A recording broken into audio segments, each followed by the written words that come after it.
Sunday ഫണ്ടേയിൽ നമുക്കിനി ഒരു അതിഥി കൂടിയുണ്ട്. നമുക്ക് എല്ലാവർക്കും വളരെയധികം ഇഷ്ടപ്പെട്ട ഒരു ഗായികയാണ്. പുതുപുത്തൻ ആശയങ്ങളെല്ലാം സംഗീത ലോകത്തിലേക്ക് സംഭാവന ചെയ്യാനായി ആഗ്രഹിക്കുന്ന, അത് ചെയ്തുകൊണ്ടിരിക്കുന്ന നമുക്ക് പ്രിയങ്കരിയായിട്ടുള്ള Sithara Krishnakumar. Sithu, welcome to Sunday Funday. Thank you so much. എവിടുന്നോ യാത്ര കഴിഞ്ഞിട്ട് വരണ വരവാണ്. നല്ല ക്ഷീണുണ്ട്, കണ്ണിൽ ക്ഷീണം. പക്ഷെ പാട്ടിൽ ആ ക്ഷീണമൊന്നും ബാധിക്കണേ ഇല്ല. നല്ല ഉഷാറായിട്ട് അടിപൊളിയായിട്ട് ഓരോ പ്രൊജക്റ്റിൽ നിന്ന് അടുത്ത പ്രൊജക്റ്റിലേക്ക് ഇങ്ങനെ പോയിക്കൊണ്ടിരിക്കുക. ഈ സമയത്ത് ഒരു ഇത്തിരി കൗതുകത്തോടു കൂടിയുള്ള ചോദ്യമാണ്, ഡാൻസ് ഇനി ചെയ്യാൻ തുടങ്ങുമോ? ഡാൻസ് ചെയ്യാൻ തുടങ്ങിയിട്ടുണ്ട്. പക്ഷെ ഈ പറഞ്ഞ ശ്രീ ഗുരുഭ്യോ നമഃ അത് വീഡിയോ ആയതുകൊണ്ട് തന്നെ കുറച്ച് സൗകര്യങ്ങൾ ഉണ്ടല്ലോ. പക്ഷെ എനിക്ക് പണ്ട് ഡാൻസ് ചെയ്തിരുന്ന മാതിരി ചെയ്യണമെങ്കിൽ നിറയെ പ്രാക്ടീസ് ആവശ്യമുണ്ട്. അറിയാലോ, എനിക്കറിയാം എന്താണ് എങ്ങനെയാണ് അതൊക്കെ. സ്പേസ് വേണം, സമയം വേണം. അപ്പൊ അത്രയൊക്കെ സമയവും സ്ഥലവും ഒക്കെ അതിനു വേണ്ടി ചെലവഴിക്കാൻ പറ്റിയാൽ ഇനിയും ചെയ്യണം എന്നുണ്ട്. മുട്ടുവേനൊക്കെ വരുന്നതിന് മുമ്പ്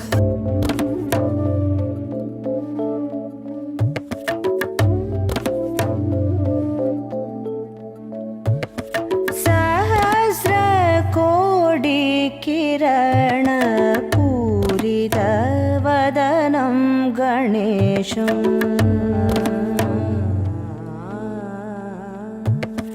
സഹസ്ര കോടി കിരണ പൂരിത വദനം ഗണേശം കുംഭേന്ദ്രം ശരവണ.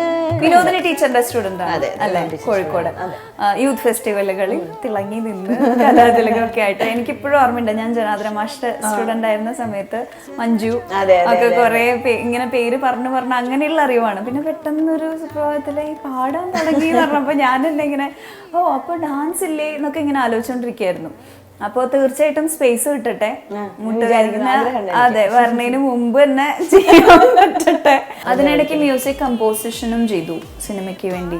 അത് ഉടലാഴം എന്ന് പറഞ്ഞൊരു സിനിമയും പിന്നെ കഥ പറഞ്ഞ കഥ ഒരെണ്ണം ഞാൻ ഒറ്റയ്ക്ക് ചെയ്തു, മറ്റത് മിഥുൻ ജയരാജ് എന്ന് പറഞ്ഞ ഒരു ഫ്രണ്ടും ഞാനും കൂടെ ഒരുമിച്ച് വർക്ക് ചെയ്തു. അത് ഇനി കണ്ടിന്യൂ ചെയ്യാൻ ഉണ്ടോ? എന്താണ് ഒരു ഡിഫറൻസ് തോന്നിയിട്ടുള്ളത്? സിനിമയുടെ കോമ്പോസിഷൻസ്, സിനിമയ്ക്ക് വേണ്ടി പാട്ടുണ്ടാക്കുന്ന പറഞ്ഞാൽ ഒരു മീഡിയത്തിന് കോംപ്ലിമെന്റ് ചെയ്യണതായിരിക്കണം പൂർണ്ണമായിട്ട് നമ്മുടെ വർക്ക് എന്ന് പറയുന്നത്. അപ്പൊ സിനിമ എന്ന് പറഞ്ഞാൽ പല ആളുകളുടെയും കൂടി ആലോചനയാണ്. അപ്പൊ അതിന് എത്രമാത്രം നമുക്ക് താങ്ങി നിർത്താൻ പറ്റും. അതൊരു സിനിമയുടെ പാട്ടുകൾ അങ്ങനെയാണുള്ളത്. അപ്പൊ അങ്ങനെ നിർത്താൻ പറ്റുന്ന രീതിയിലുള്ള വർക്കുകൾ എത്ര ഞങ്ങൾക്ക് ചെയ്യാൻ പറ്റും എന്ന് അറിഞ്ഞുകൂടാ. അത് പൂർണ്ണമായിട്ടും കൺവിൻസ് ചെയ്യുന്ന സുഹൃത്തുക്കൾക്ക് വേണ്ടിയിട്ട് ഇതുവരെ വർക്ക് ചെയ്തിട്ടുള്ളൂ. അപ്പം ഇനിയും എനിക്ക് തോന്നുന്നു അങ്ങനെയൊക്കെ വളരെ കംഫർട്ടബിൾ ആയിട്ട് അവർക്കും നമുക്കും കൂടി വർക്ക് ചെയ്യാവുന്ന സ്പേസ് വരുമ്പോൾ ചിലപ്പോൾ ചെയ്തേക്കും. വേറൊരു പ്രൊജക്റ്റ് ആണ് പ്രൊജക്ട് മലബാരിക്കസ്.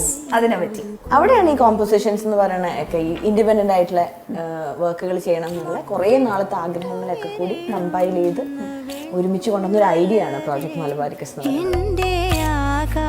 ആകാശഭൂമിയിൽ നനയ്ക്കാതെ കാക്കാതെ മുട്ടിട്ട്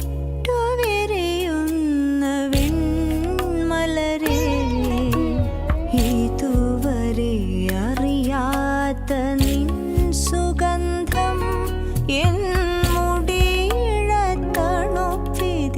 ഞാനും ഇതിനും ചെയ്തതായിരിക്കാം, അല്ലെങ്കിൽ എൻ്റെ വേറെ ഫ്രണ്ട്സിന്റെ വരികളുള്ളതായിരിക്കാം. അങ്ങനെ കമ്പോസ് ചെയ്ത് വെച്ച പാട്ടുകളൊക്കെ എൻ്റെ ബാൻഡില് മെമ്പേഴ്സ് എന്ന് പറഞ്ഞൊരു 6 പേരുണ്ട്. ഞങ്ങൾ ഒരുമിച്ചിരുന്നിട്ട് അതിനെ ഡിസൈൻ ചെയ്ത് പാട്ടുകളാക്കി അത് ഓൺലൈൻ വഴി ഇപ്പോൾ ആളുകൾ കേട്ടുകൊണ്ടിരിക്കുന്ന പാട്ടുകളുണ്ട്.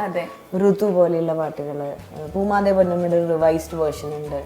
പിന്നെ സൂരജ് കുറുപ്പ് എന്ന് പറഞ്ഞിട്ടുള്ള മ്യൂസിക് ഡയറക്ടർ, അദ്ദേഹം ഞങ്ങൾക്ക് വേണ്ടി 2 പാട്ടുകൾ ചെയ്തിട്ടുണ്ട്. അങ്ങനെ കുറെ പാട്ടുകൾ ആളുകൾ ഇപ്പൊ ചെയ്തു വെച്ചാൽ ഏറ്റവും ഇഷ്ടപ്പെട്ട പാട്ട് പാടുമോ? ഒറ്റയ്ക്ക് ചെയ്ത പാട്ടോ? ഉടലാഴത്തിലൊരു പാട്ട് എനിക്ക് ഇഷ്ടമാണ്. ഞങ്ങൾ ഒരുമിച്ച് ചെയ്തതാണ്. ഇതിനും ഞാനും അതെപ്പോഴും പറഞ്ഞോണ്ടിരിക്കുന്നത്. മേട സൂര്യന്റെ നെഞ്ചിലെ മഞ്ഞാണു നീ, ഞാൻ പാടും പാട്ടിലെ തോരാത്തൊരീണമാ.